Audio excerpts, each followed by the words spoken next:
in 1952. Now, some say here. Now, I wasn't born, I wasn't alive. Or let me say, let's say 1956. My grandfather bought a piece of land somewhere in Lagos, Anjuli. God told me. To Mediator Channel, please kindly subscribe. Preachers tell you about God, but you have to go to meet God for him to tell you what he will do. The fact that you know what the preacher said doesn't mean you know what God said. And the basis of it is there shall be a performance of that. Are you following what I'm saying here?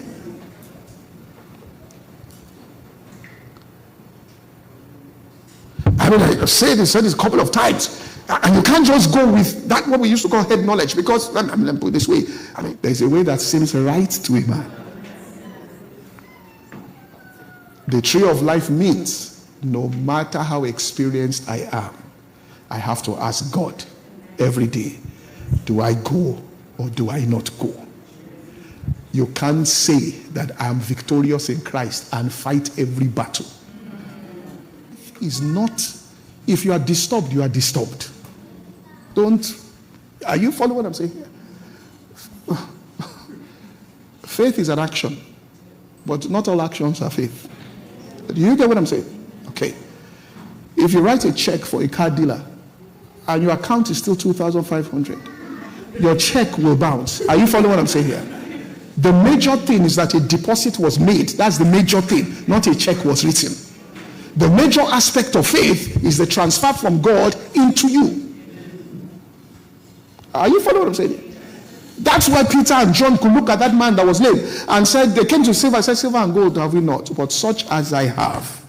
They didn't say that God has, such as we have. God had given it to them. Okay? So the peace of God. Now, so once he gives you, I want to say something. I just want to speak about this in recognition of opportunity. It says, Job chapter 22, verse 21. It says, acquaint yourself with him and be at peace. So shall, Job 22, 21, so shall good, Job 22 and verse 21. It says, so shall good come unto thee. So, all right, acquaint yourself now with him and be at peace. Thereby good. So long as you stay with and you don't get your eyes off what he showed you. Now, because it is possible for God to show you something and you take your eyes off it. Okay? Peter was walking on water. Jesus said, come. He was walking on water. He was actually walking on water. But the Bible says, when he saw that the wind was boisterous, that wind had nothing to do with walking on water. He allowed, that's what it's called a lying vanity, to affect, all right, him. So you can allow something to affect you that has nothing to do with what you're doing. So you keep your mind on it. And he says good will come to you. Now, so what does it mean by keeping your mind? This is the part I'll close here. Look at Jeremiah chapter 17 and verse 5. I'll close with this. It says, cursed be the man that trusteth in man and maketh flesh his arm, whose heart departed from the Lord. Next verse. For it shall be like the heath in the desert, and shall not see when good cometh, but shall inhabit the parched places of the wilderness and the salt land that is not inhabited. The next verse says, but blessed is the man that trusteth in the Lord, whose hope the Lord is.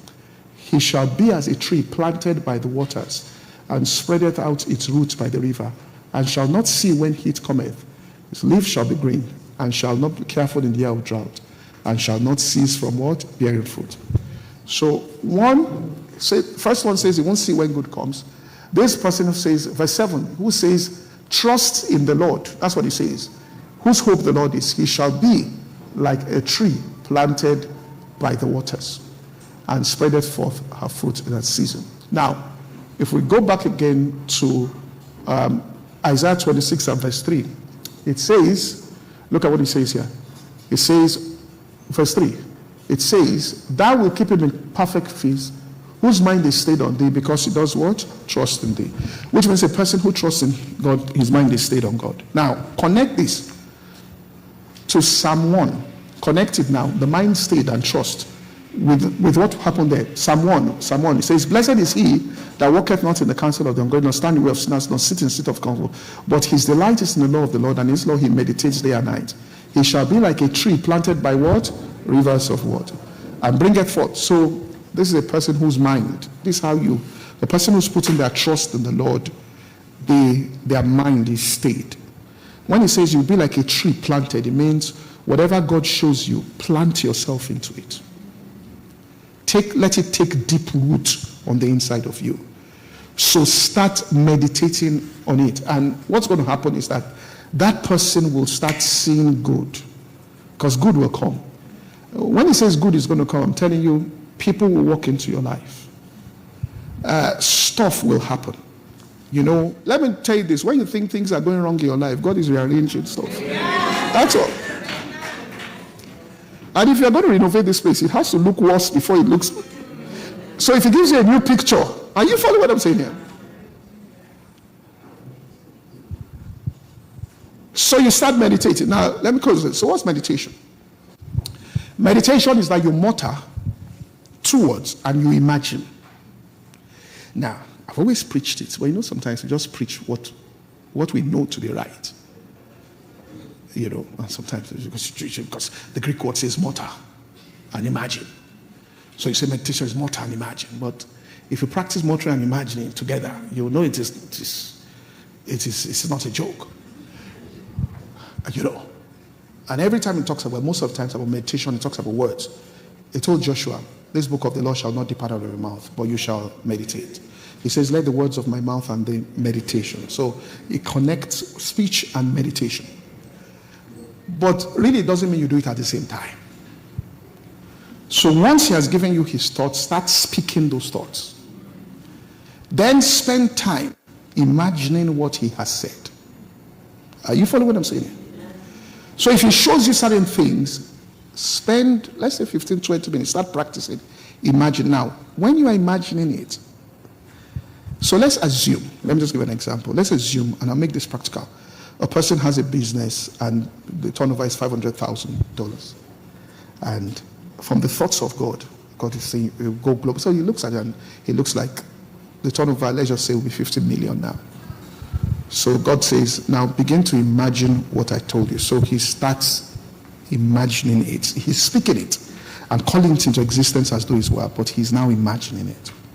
How will it be when we have 50 million? So he's extend his mind, he begins to picture it. How will this staff, they have a lot of that. But the major thing about meditation is actually to find out the strategy to move from 50,000. That's the result of meditation, is that you will see what you are supposed to do. Are you following what I'm saying here? In other words, you will observe from the scriptures, you just see it. This is what I'm going to do about this. So the imagination is not just something you're just, but you are doing that to find out, how am I going to get to this thing? So let me give an example. God gives a man a judgment and he says, all right, so how am I going to do? I don't have money. Then God takes the person while they're meditating to the scriptures that says that they wanted to feed the multitude, and they said, now this person's meditating now. And he says, we need this amount. And Jesus said, you don't need that. Give them to it. So you begin to imagine, so what do I do? All I have is 5 loaves. All I have is 5 loaves. These 5 loaves, what is this among so many? So in your meditation, what you are trying to find out is exactly what Jesus did to multiply the loaves. Now, the result of meditation is that you find out the principle of how he multiplied the loaves. You'll find out the principle behind God will supply all of my needs according to his what? Riches in glory. Not with money, but riches in glory. Are you following what I'm saying? So you start meditating. So let me give an example. You look at the 5 loaves and say, and then God shows you while you're meditating. He says, you see that thing? They had 5 loaves and they left with 12 baskets full. It is these 12 baskets full that is the abundance here. But these 5 loaves here has to be used. The way you're going to get it to your baskets is to feed people that are in need. Are you following what I'm saying? So you understand that these resources, I'm going to do something with these resources to help somebody or people that I need. Now, as you start meditating deeply on it, God tells you, it's not who you choose, but who I show you. It will be wasted effort if you give the 5 loaves to anybody you just see. Because, did I not say, there were many widows in Israel, and it was only the widow in Zarephath Elijah was what? Sent. So you have to be, are you following what I'm saying? So while you're meditating on that, you start seeing all of that. And he says, I will show you what to do with these 5 loaves to help. And you start, and after some time, you recognize in the meditation, yeah, these are the people I'm going to help. Or this person I'm going to help with these resources. And this thing is going to end up with 12 baskets. Not because anybody told me, but because I have seen it. Are you following what I'm saying here? Now, this is not what somebody preached to you. This is what you saw. The light has dawned in your consciousness. And then you arise and say, I know exactly what I'm going to do here. And then you get up. And, you begin to do that. And the minute you start doing that, you find out that there's no... Once the 5 loaves were given to the disciples and disciples began to give, started multiplying. So you just see that stuff is beginning to happen. Are you following what I'm saying here? You just see that because, and this is what people don't do. People don't sit with God's thoughts and meditate upon it until they discover. People just do things. You really discover what is there. How do you think, just think about it. Paul wrote to Timothy. How do you think he arrived at it? When the early church, they had everything in common. They were giving stuff to widows and everything was just free. And Paul said, no.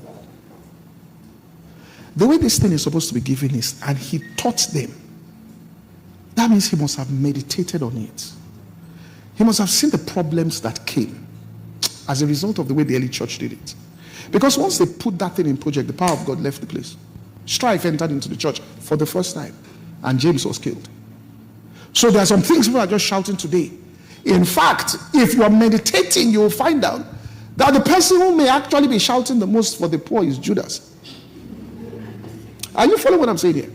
That the heart of that person may not really be about that. It's just a person, because it's a populist thing. And so that. So it's something you really meditate deeply and come to the conclusion. This is not an emotional thing. This is not something, you come and see it. That, all right, God, I've seen this. And that person, if you walked up to Elijah and God said, go to the widow at Zarephath, and you walked up to him and asked him, he will say no. Not because he wasn't generous, but because he was sent. It's not what is good or evil, but what you are sent. Are you following what I'm saying? And that person, and listen, immediately you start acting on thoughts that come from a place of deep meditation. So there are 2 things I want to say here. We haven't time to get deep into it. But 2 things. Number 1, all right, God has you covered. Your prayer is not what made him decide to bless you. Your prayer is what makes you discover what he has done. The problem, leadership, they'll tell you as a leader is the person of an organization that desires the most for that organization to grow and become all that it's supposed to be. But the leader himself can be the greatest obstacle to what they desire. You may announce one growth and all of that, but your behavior, are you following what I'm saying here? Stifles the goal. So you may be the biggest obstacle to what you are most passionate about. And you just don't know that they had zeal and they were passionate. But once you don't have knowledge,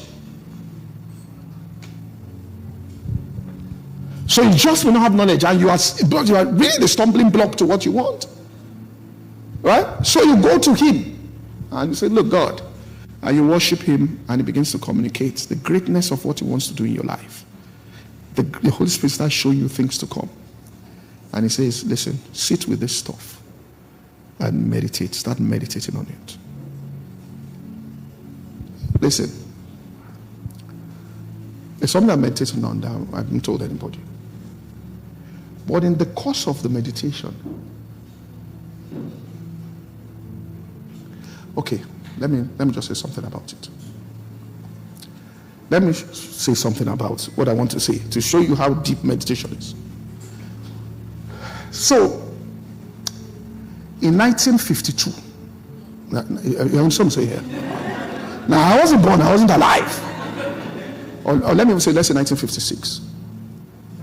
My grandfather bought a piece of land somewhere in Lagos and built an orthopedic hospital for my father. And it was an orthopedic hospital. And he was going to give him because he was an orthopedic surgeon. And it was his first son, so people in family reacted. And my father is like a gentleman, so he just left it, even though I don't know why you left it. I left it. I went. Now they know. My mother doesn't even know this. And I'm trying to find out a way to tell her. So what happened was that they were going to sell off the building. They decided to sell off everything. All my grandfather's property. I wasn't thinking about it. So when they brought it, because I'm one of his signatories to it, before you can sell it, I have to sign. So when they put the price, I looked at it, I said, this is worth more than this. How can they sell it for this? So I refused. So I just thought about it. You can buy this thing. So I got some, because I didn't want the family to know. So I got somebody in church to go and bid.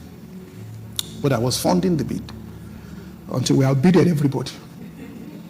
And we bought it. Now in my meditation, God told me, he said, put a hospital there.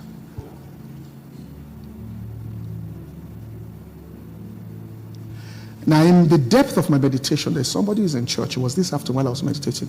He said, see that person that walked into church? That person is to manage it. That person doesn't know. Are you following me? Meditation will give you insight. Are you following what I'm saying here?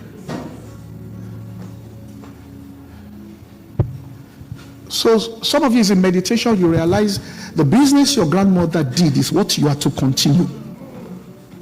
But you are running around the whole place. Are you following what I'm saying? Meditation brings illumination. In a flash, something enters your consciousness and you see it and say, that's it. And let me tell you what happens. Then what happens is, once you start meditating and you start seeing it, once someone just walks up to you and says, they want to sell medical. You start meeting people that are connected. That's how you know you are right. Thank you for watching. Please do not forget to subscribe, share, like, and comment. See you next time.